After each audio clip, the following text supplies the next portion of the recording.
नाही, ज्यावेळेस ही योजना लागू केली त्यावेळेस सरकारची बुद्धी भ्रष्ट झाली होती का?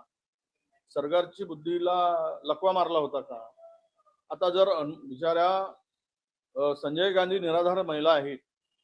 निराधार म्हणजे कोणाला म्हणतात? ज्याला कुटुंबात कोणी आधार नाही, त्या वयस्क आहेत, जे कमवू शकत नाही, जे काही मिळवू शकत नाही, अशा ज्या महिला आहेत त्यांना जर 1,500 रुपये मिळत होते आणि सरकार 1,500 दिलं तर 3,000 झाले असते आणि त्याचं कुटुंब ते बिचारा वयोवृद्ध कुटुंब आपला प्रपंच चालवू शकले असते. परंतु यांना काय वाटतं की 1,500 घर चालतं? या सरकारच्या या 8 लाख महिलांना 1,500 ऐवजी 500 रुपये देत असताना यांच्या दूरदृष्टीची कीव यावी, यांच्या विचाराची कीव करावीशी वाटते. अरे, ज्यांना निराधारांना जर 1,500 रुपये मिळत असतील सरकारकडून, राज्य आणि केंद्राकडून, तर तुम्हाला तिथेही खुपतं आणि दुखतं आणि त्यांना मात्र 500 रुपये देण्यासाठी तुम्ही वरून 500 रुपये देताय कारण 1,000 रुपये सरकारकडून मिळतात म्हणून. हे फार दुर्दैव आहे. म्हणजे मतासाठी त्यावेळेस सरसकट निर्णय घेतलेत, मतं घेतली आणि आता मात्र यांची या योजना गुंडाळण्यासाठी किंवा तिजोरीवरचा ताण कमी करण्यासाठी अशा प्रकारच्या क्लुप्त्या लढवणं हे निंदनीय आहे असं मी मानतो. एसटी कर्मचाऱ्यांचा जो उर्वरित पगार होता तो आज होण्याची शक्यता जी आर सरकारने काढलेला आहे. तुम्हाला वाटतं सरकार आपल्या शब्दावर जी आर काढायला काय? खाता जी आर काढतं, डिपार्टमेंट जी आर काढतं. सरकार म्हणजे ज्या विभागाचे मंत्री सचिव ते म्हणून जी आर काढतात.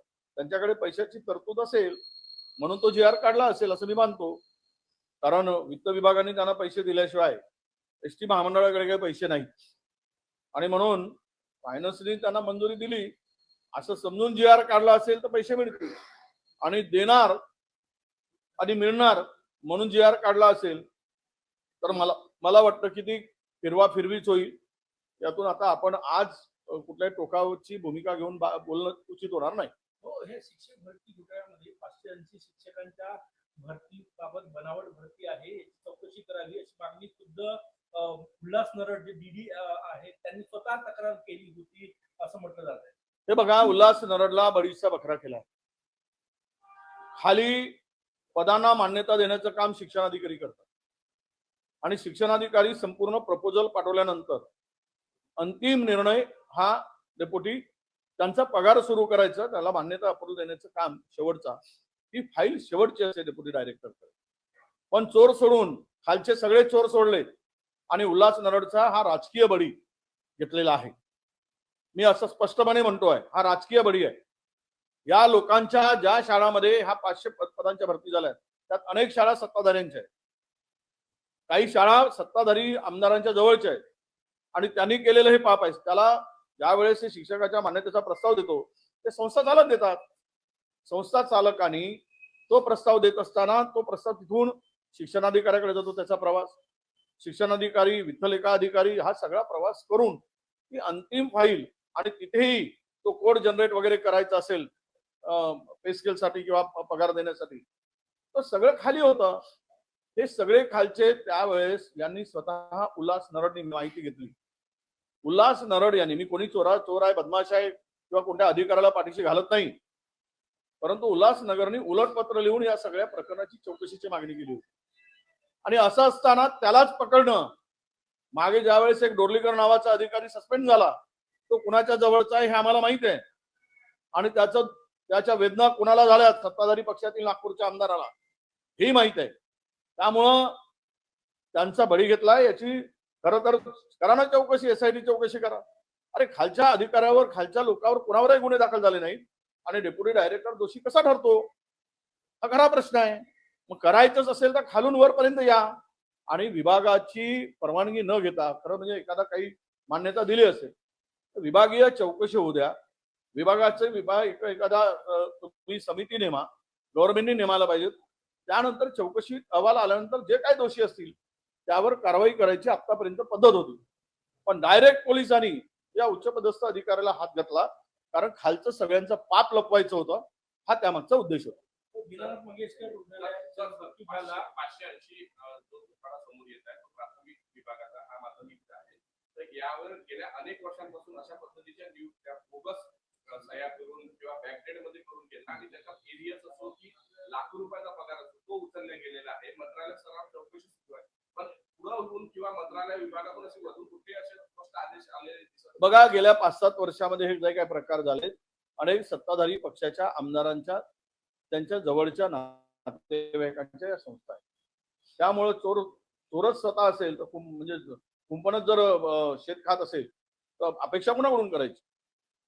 आणि हे सगळं होते आहे. आम्ही सरकारकडे मागणी करतो आहोत, तुम्ही या संदर्भातली SIT नेमा, सर्व प्रकरण निकोंदून काढा आणि दूध का दूध पाणी का पाणी होऊ द्या. आणि जो कोणी दोषी असेल त्याला अजिबात पाठीशी घालू नका.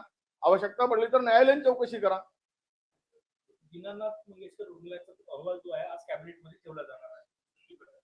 नाही, अहवाल तर स्पष्ट आहे. जो कोणी काही गोष्टी आमच्या पुढे आलेल्या आहेत, आता खरं म्हणजे त्या दीनानाथला टाळं लावणं आणि कडक कारवाईची अपेक्षा एवढीच आता कॅबिनेट कडून आम्हाला अपेक्षा आहे. लोकांच्या भावनेचा आदर सरकार करेल आणि हे कोणी काही बेईमानी करून अशा प्रकारच्या हॉस्पिटल थाटून गरिबांची लूट करतात त्यांच्या विरुद्ध सरकार कडक कारवाई करेल. त्यावर बोलघेवडेपणा करणार नाही. कारवाई करू, बघू, कडक कारवाई करणार, आम्ही सोडणार नाही, हे काही परवलीचे शब्द आता वापरू नका. कडक कारवाई करा आणि गुन्हे दाखल करा, आतमध्ये करा, मग तुमची मर्दुमकी सरकारची दिसेल. पाणी टंचाई बऱ्याच भागामध्ये आहे. चंद्रपूर जिल्ह्यात मेळघाटात आहे, महाराष्ट्रातील इतरही कानाकोपऱ्यात आहे. नाही, पाणी टंचाईसाठी आताची परिस्थिती अशी झाली आहे की धरणातल्या मुंबईमध्ये सुद्धा तीच परिस्थिती. आता मुंबईमध्ये सुद्धा पाणी कपात सुरू झालेली आहे. मराठवाड्यामध्ये पाणी फार मोठ्या प्रमाणात अनेक जिल्ह्यामध्ये टंचाई आहे. आणि विशेष करून विदर्भामध्ये आपण पाहिलं तर वैनगंगा नदी कोरडी पडली. काल 2-4 दिवसाच्या पूर्वी आम्हाला आंदोलन करावं लागलं आणि त्यानंतर 1 TMC पाणी सोडलं. मी काल माहिती घेतली 8 TMC पाणी धरणात आहे आणि 8 TMC पाण्यामध्ये काही ठिकाणी रब्बीचं धानाचं पीक सुरू आहे, त्याला सुद्धा 2-3 TMC पाणी सोडावं लागेल. मग उर्वरित 2-4 TMC पाणी राहील तो डेड राहील. अशा वेळेस वैनगंगा जर कोरडी पडली तर खूप मोठ्या प्रमाणात पाणी टंचाईला सामोरं जावं लागेल. सरकारने या संदर्भात आता लवकरच आढावा घ्यावा. विदर्भात आहे, मेळघाटात आहे, चंद्रपुरात आहे, गडचिरोलीमध्ये आहे, वर्धेमध्ये काही भागामध्ये आता तक्रारी आल्या आहेत. यवतमाळमध्ये सुद्धा पाण्यासाठी लोकांची भटकती सुरू आहे. काय झालं, कुठे गेलं माहित नाही. हर घर में काय म्हणते, हर गाव में नल, नल में जल. जल कुठे गेला ना नल कुठे गेला ना नळाची तोटीच नाही. हे सगळं खाली तोट्या फिरवत बसा आणि जल दाखवत बसा अशी परिस्थिती आणून ठेवलेली आहे. ज्या पाणी पुरवठा योजना आहेत त्याला केंद्र सरकारचे पैसे मिळत नाही, थोडे पाठवतात. अनेक कंत्राटदार काम सोडून गेले. 18,000 कोटी रुपये देणे होते, काहीतरी 2-3 हजार कोटी रुपये आल्याची माहिती आहे. मग कशाला सोंग करायचा. हर घर में जल में नल, हे संपूर्ण बनवाबनवी आहे. ह्या टंचाईवर सरकारने आता आवश्यकता पडली तर टँकर सुद्धा लावायची तयारी ठेवली पाहिजे आणि ही परिस्थिती आता आलेली आहे.